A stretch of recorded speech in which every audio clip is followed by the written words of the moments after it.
澳門新星舞動文娛協會樂善之家成立19週年會慶聯歡宴會，3月29日晚7時在萬豪軒酒家舉行。會長梁麗萍表示，該會成立19年來，始終堅守創會初心，發揚愛國愛澳的優良傳統，致力弘揚文化藝術，堅持關愛社區，熱心公益，尤其關注弱勢社群的需求。團隊成員多年來出錢出力，展開送暖探訪活動，為社區長者及弱勢群體送上關懷。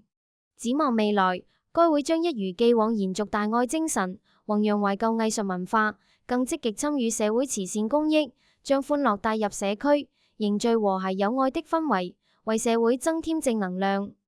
理事長鍾曉敏致謝辭時表示，全體成員將再接再厲，續秉承歌聲唱出和諧、樂善攜手向前的創會理念，為和諧澳門貢獻綿力。